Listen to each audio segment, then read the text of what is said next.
ఇక తెలంగాణ జనసమితి ఆధ్వర్యంలో Telangana youth day కార్యక్రమం నిర్వహిస్తున్నారు. ఈ కార్యక్రమంలో ప్రస్తుతం మంత్రి జూపల్లి మాట్లాడుతున్నారు. ప్రళయ్ చూద్దాం. దానికి 7 లక్షలు బిల్ వేసి 5 లక్షలు కట్టిన తర్వాత 2 లక్షలు కట్టకపోతే నేను ఆ పేషెంట్ మిత్రుని చెప్పిన, ₹1 డబ్బు కట్టొద్దు, నువ్వు కట్టిన డబ్బు తిరిగి వాపసు ఇస్తాను చెప్పి ఆ మొత్తం చేసి మాట్లాడిన తర్వాత బతిమిలాడి ఇక నువ్వు 2 లక్షలు కట్టొద్దు, తిరిగి వాపసు అంటే ఇబ్బంది దాని కింద. అయినా కూడా పేషెంట్ డిశ్చార్జ్ కాన్ఫిడెంట్గా హాస్పిటల్ సీజ్ చేయిస్తాను చెప్పాను. ఇట్లా ఒక 5-10 సంఘటనలు జరిగినాయి. అంటే లక్షల రూపాయలు నిలువు దోపిడీ జరుగుతూ ఉంది. ఆస్తులు అమ్ముకుంటారు, పుస్తలు అమ్ముకుంటా ఉన్నారు. ఎందుకు వస్తూ ఉంది ఈ పరిస్థితి? ఆరోగ్యాలు పడే పరిస్థితి ఎందుకు వస్తూ ఉంది? పేదవాళ్ళు బలైపోతూ ఉన్నారు. అంటే ఆరోగ్యాలు పాడు కాకుండా ఉంటే ఏం చేయాలి అంటే గ్రామాలల్లో చదువుతో పాటుగా ఆటపాటలు, గ్రౌండ్స్, స్పోర్ట్స్ ఏర్పాటు చేసి వాళ్లకు అంటే అటెన్షన్ డైవర్ట్ కంటే ఏదో సమ్ సార్ట్ ఆఫ్ యాక్టివిటీ అనేది ఉండాలి. లేని కారణంగా ఇలా యువత కూడా పెడదారి పట్టే పరిస్థితి వస్తూ ఉంది. ఇలా ఆరోగ్యాలు పాడవుతూ ఉన్నాయి. ఇలా చిన్న చిన్న వాళ్ళకు గుండె జబ్బులు వస్తూ ఉన్నాయి. అంటే దీని పట్ల చదువు మేము గొప్ప హాస్పిటల్ కట్టించినాం, గొప్ప హాస్పిటల్ కట్టించిన గొప్ప కాదు, హాస్పిటల్ అవసరం లేని పని తీసుకురావాలి. ఇట్లా అంటే ఆర్థికంగా ఈ పరిస్థితి, ఆరోగ్యంగా ఆ పరిస్థితి, చదువు పట్ల ఇట్లా మరి ఇన్ని చేసినా కూడా గొప్పగా చేసినంటే అప్పుల పాజీ అవుతుంది. ఇలా మళ్ళా ఈరోజు దొంగనట్టుగా ఏమైనా మీరు ఎందుకు ఇస్తలేరు అని. నిజంగా గనక ఇన్ని లక్షల కోట్ల అప్పు చేసి ధనిక రాష్ట్రాన్ని అప్పుల గొప్పగా మార్చి చిప్ప చేతికిచ్చి బంగారు పల్లెంలో మీకు అధికారం అప్పు చెప్పిన అంటున్నారు. అంటే ఏ రకంగా ప్రచారం ఏం జరుగుతూ ఉంది? ఇలా మొత్తం కూడా వాతావరణం మొత్తం కలుషితం చేసి యావత్ సమాజాన్ని మొత్తాన్ని కూడా ఏ లక్ష్యం కోసం, ఏ ఉద్దేశం కోసం ఇంతమంది అమరులైన తర్వాత తెలంగాణ రాష్ట్రం సాధించుకున్నామో ఆ లక్ష్యం నెరవేరకుండా ఇలా ఇంకా దిగజారే కార్యక్రమం జరిగి ఇలా నానా అవస్థలు పడి ఇన్ని ఇబ్బందులు ఉన్నా కూడా ఈనాటి ప్రభుత్వం గౌరవ ముఖ్యమంత్రి రేవంత్ రెడ్డి గారి నాయకత్వం వీలైన కాడికి చేసే కార్యం చేస్తారు. అయినా కూడా ఇలా 21,000 కోట్ల రూపాయల అప్పుల మాఫీ కావచ్చు, ఇంకోటి కూడా జరుగుతుంది. ఇది సరిపోదు. వాస్తవం దీన్ని సరిదిద్దాలంటే ఒకరోజు చూమంత్రకాలంటే పరిష్కారం అయ్యేది కాదు. అంటే ఇన్ని సంవత్సరాల నుంచి టోటల్గా వ్యవస్థను చిందాంబరం చేసి ఆర్థిక వ్యవస్థ మొత్తం దిగజారికారం చేసిన తర్వాత మళ్ళీ ఎందుకు చేస్తలేరు ఛార్జ్ షీట్ అని మాట్లాడుతూ ఉన్నారు. ఎవరి వల్ల ఇది?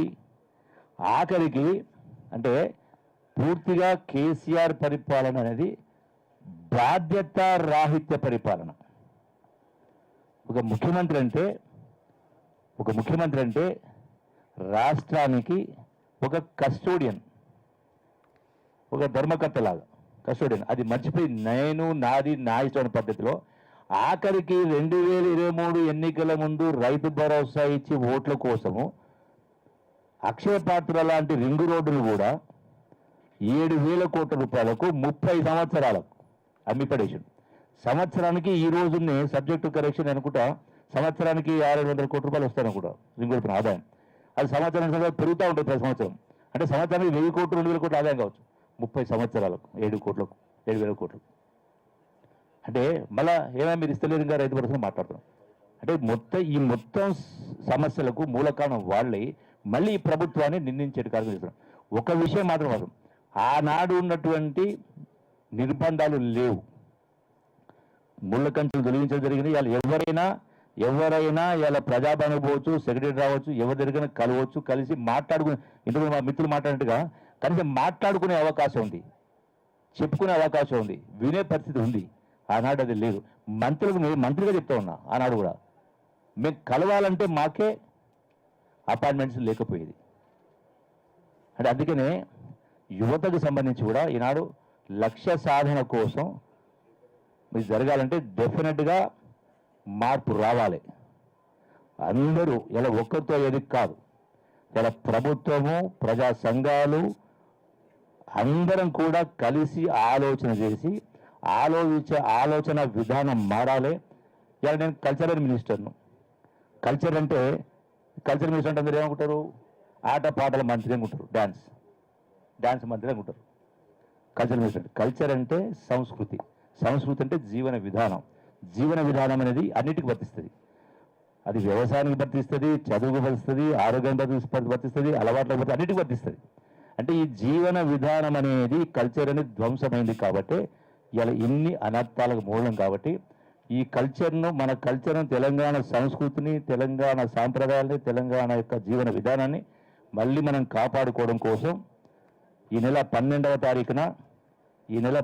తారీఖున రాష్ట్రంలో ఉన్నటువంటి కవుల్ని, కళాకారుల్ని, రచయితల్ని,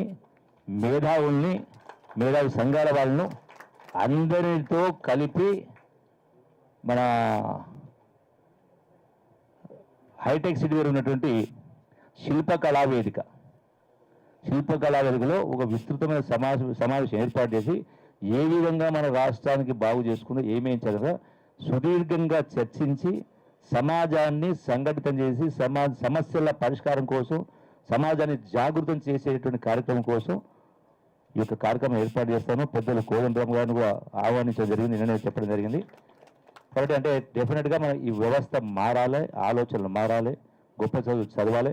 ఇవాళ ప్రపంచమే ఒక ఉగ్రంగా మారింది, ఒకనాటి పరిస్థితి వేరు. ఎన్నో అవకాశాలు ఉన్నాయి, అవకాశాలని అందిపుచ్చుకునే కార్యక్రమం చేయాలి. ఆ స్థాయికి మనం కూడా ఎదగాల. Time is money. ఒకరిపైన కానీ, ఒక వ్యక్తి పైన, ఒక సంస్థ ఆధారపడ కాదు. మనకంటూ భగవంతుడు ఆలోచన శక్తిని ఇచ్చిండు, ఎన్నో అవకాశాలు ఉన్నాయి. సో దాన్ని సద్వినియోగం చేసుకునే కార్యక్రమం చేసి డెఫినెట్గా అమరవీరుల ఆకాంక్షలు నెరవేరడానికి అందరం కలిసి సంఘటితమే దాన్ని సాధించుకునే ప్రయత్నం చేద్దామని ఈ సందర్భంగా, ఈ యొక్క తెలంగాణ యూత్ డే సందర్భంగా మీ అందరిని కూడా అభినందిస్తూ కార్యక్రమం ఏర్పాటు చేసినందుకు శ్రీకాంత్